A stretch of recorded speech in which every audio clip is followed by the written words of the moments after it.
बिस्मिल्लाहिर्रहमानिर्रहीम। दोस्तों, आज का मैं बस तबसरा करूँगा, कुछ बात बताऊँगा। एक तारीख़ी बात है और मुझे वो बात बहुत अच्छी लगी थी और मैं इस बात को आज तक बचपन से उस बात को मैं याद करता आया हूँ और मैं सोचता हूँ कि आप लोगों से भी वो शेयर करूँ और आप लोग भी याद करें। तो वो बात ऐसे समझ लें कि जो औलिया कराम है हमारे पीर, जो पीर तो नहीं, औलिया कराम, वलीउल्लाह जो जिनको कहते हैं, ये जितने भी औलिया कराम थे, ये आबादियों से दूर जाकर इन्होंने डेरे क्यों लगाए थे? डेरे क्यों लगाए? आबादियों से बाहर निकल के।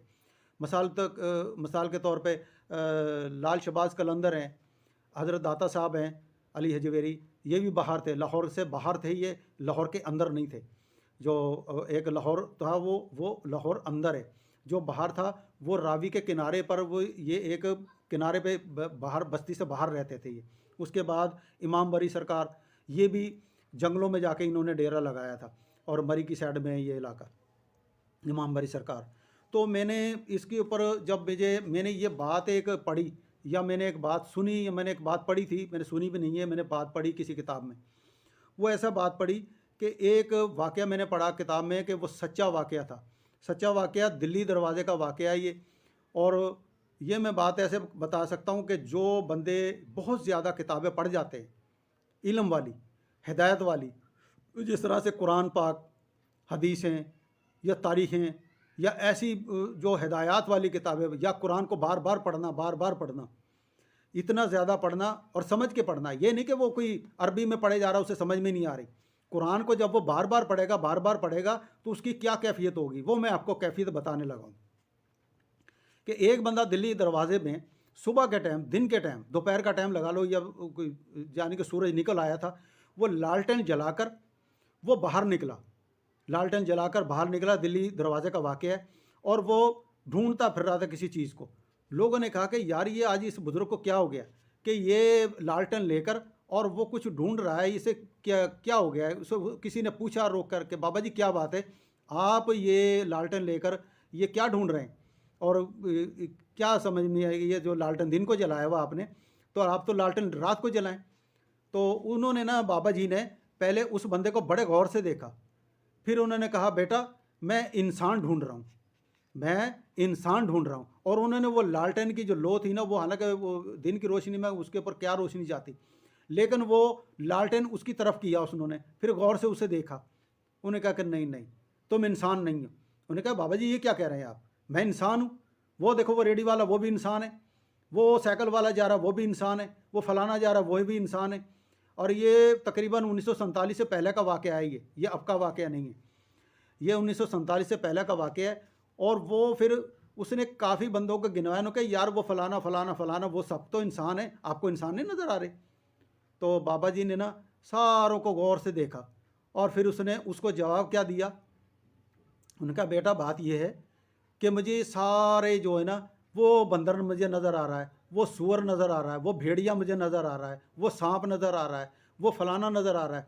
तो उसको उसकी शक्ल में वो नज़र आ रहे थे। उन्होंने कहा मैं इंसानों को ढूंढ रहा हूँ, इंसान नहीं मुझे कोई नज़र आ रहा।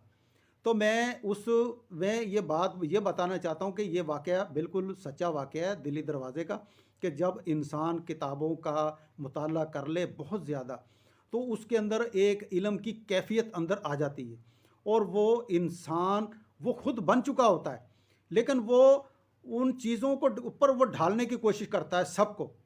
तो जब वो उनके ऊपर वो जब वो उन चीज़ों को देखता है कि वो इन चीज़ों पे वो ढल नहीं रहे हैं, तो वो इन लोगों से पीछे हटना शुरू कर देता है। वो समझता है कि ये लोग इंसान नहीं है, जानवर हैं। वो उसको वो चीज़ें नज़र आनी शुरू हो जाती हैं उन इंसानों के अंदर, है तो वो इंसान ही, लेकिन वो उन चीज़ों के अंदर वो ढालने की कोशिश करता है, क्योंकि वो खुद इंसान का बच्चा बन चुका होता है उन किताबों को पढ़ पढ़ के। तो इस तरह से वो जो होता है वो ढूंढता है इंसान कि क्या मेरी तरह कोई इंसान है, क्या इन किताबों पे या इन कुरान के ऊपर या नबी करीम के अहकामात के ऊपर कोई ये इंसान चल रहे हैं। तो जब वो देखता कि नहीं यार, ये सब के सब तो जो गधे हैं, कोई भेड़िया है, कोई जानवर है, कोई सांप है, कोई गीदड़ है, कोई किसी किस्म का कोई सूअर है, तो इस तरह से वो उनकी शक्लें वो बन बन के उसके सामने आती हैं। तो वो उस बस्ती से फिर वो दूर चला जाता है। इसी तरह से ही औलिया कराम भी जो थे वो बस्तियों में नहीं रहते थे, کیونکہ وہ کہتے تھے کہ یہ گناہوں کی بستی ہے، ہم گناہوں کی بستیوں میں نہیں بیٹھیں گے۔ وہ نکل کے بیٹھ جاتے تھے باہر، بستیوں سے باہر جنگلوں میں۔ وہ کہتے نہیں ہیں کہ پیاسا ہی کنویں کے پاس جائے گا، تو جس کو ہدایت لینی ہوتی تھی نا تو پھر وہ جاتا تھا ہدایت لینے کے لیے ان کے پاس، ان بزرگوں کے پاس۔ آج وہی بزرگوں کے جو ہم میلے وغیرہ لگاتے ہیں، اولیاء کرام کے مزارات بن گئے، وہ آج جنگل میں منگل بنے بیٹھے۔ تو اس لیے کبھی تاریخیں آپ ان کی پھولیں تو آپ کو پتہ لگے گا کہ ان لوگوں کو کی بھی یہی کیفیت ہو چکی تھی، اور جب انہوں نے تعلیم اتنی زیادہ حاصل کری تو انہوں نے پھر لوگوں کو تعلیمیں بانٹی ہیں اور لوگوں کو بتایا کہ یار ایسے نہ کرو، ایسے نہ کرو، اور وہ پھر ان کے گل بھی پڑے، ان کو پتھر بھی پڑے۔ آپ صلی اللہ علیہ وسلم کے دور جو آپ نبی کریم کے ساتھ بھی ایسے ہی ہوا تھا کہ جب وہ مکے والوں کو ہدایت دینے جاتے تھے تو وہ بستی میں رہتے تھے نبی کریم بھی، تو ان کو پھر وہ کیا کیا تھا ان کے ساتھ، تو ان کو پتھر مارتے تھے، لہو لہان بھی کر دیتے تھے، سر بھی پھاڑ دیتے تھے، اور زخمی بھی ہو جاتے، یہاں تک زخمی ہوتے تھے کہ بتایا جاتا ہے کہ نیلین مبارک تک جو تھے نا لہو لہان ہو جاتے تھے، وہاں نیلین میں بھی خون بھر جاتا تھا ان کا۔ لیکن آپ صلی اللہ علیہ وسلم رکے نہیں، انہوں نے اپنی تبلیغ جاری رکھی، سسٹم اپنا جاری رکھا، اور وہ بستیوں میں جا جا کر انہوں نے وہ پیغام دیا، کیونکہ نبی جو تھے وہ جنگلوں میں جا کر نہیں بیٹھا کرتے تھے، کیونکہ اللہ تعالیٰ کی طرف سے وہ بھیجے جاتے، اور وہ ان کو حکم نہیں ہوتا کہ تم ایک کونے میں ایک کھدرے میں بیٹھ کے اور اپنا لوگ وہ آئیں گے تو پھر تم ان کو تعلیم دینا۔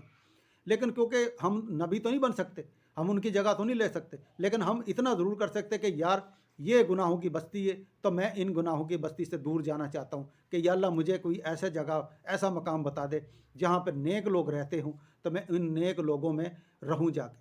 تو اس طرح سے میں یہ ایک واقعہ جو تھا میرے لیے بہت اہم واقعہ تھا، جو میرے دل میں تھی خواہش کہ میں لوگوں تک یہ بھی بات پہنچاؤں۔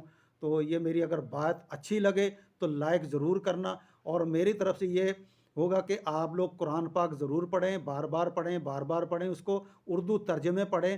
عربی بے شک نہ جانیں، میں نے عربی میں قرآن نہیں پڑھا، میں نے اردو میں قرآن پڑھا ہے، اور میں عربی میں اس کی گرامر کو استعمال کرتا ہوں، اور گرامر میں عربی کا معنی نکالتا ہوں کہ اس کا معنی کیا، تو میں اس کو میری سمجھ میں آ جاتی ہے۔ تو اس طرح سے میں عربی گرامر سے میں چل رہا ہوں، تو میں اردو میں زیادہ تر اس کو، کیونکہ میں نے ہدایت لینی ہے، میں نے ثواب نہیں کمانا، میں نے ہدایت لینی ہے، اور ہدایت مجھے مل رہی اس کے اندر سے۔ اور میری بھی اس وقت یہی کیفیت ہے کہ میں اس وقت انسانوں کی بستی میں تو ضرور رہ رہا ہوں، لیکن مجھے انسان نظر نہیں آ رہے۔ ان کی کیفیت یہ ہو چکی ہے کہ انسان نظر نہیں آ رہے، سب کے سب اسی چکر میں۔ اور میرا خیال ہے آپ لوگوں میں سے بہت سے ایسے لوگ ہوں گے جو ویڈیو میری دیکھ رہے ہوں گے، تو جو نیک لوگ ہوں گے اور ان کی بھی کیفیت ایسی ضرور ہوگی۔ تو آپ لوگ فیل کریں گے اس چیز کو، جب آپ قرآن کو بار بار پڑھیں گے، بار بار پڑھیں گے، تو آپ کو بھی نفرت ہو جائے گی ان لوگوں سے، باہر نہیں نکلیں گے، لوگوں سے ہاتھ نہیں ملائیں گے کہ یار یہ تو لوگ ایسے ہیں، جس کو بھی آپ پکڑیں گے وہ کہیں وہی تمہارے گل پڑ جائے گا۔ دودھ والا ہے، کوئی کسائی ہے، پرچون والا ہے، ہم جھگڑتے بھی اسی لیے کیونکہ 2 نمبر کام جو کرتے ہیں ہم لوگ۔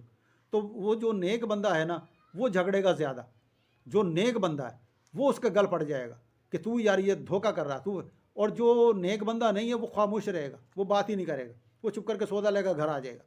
تو یہ اس کی ایک نشانی بھی ہے۔ تو آپ لوگ بھی اس چیز کو فیل کریں گے، آپ لوگ دیکھیں اور میری ویڈیو کو دیکھیں، اور اس کے بعد میرے ویڈیو کو لائک بھی کریں۔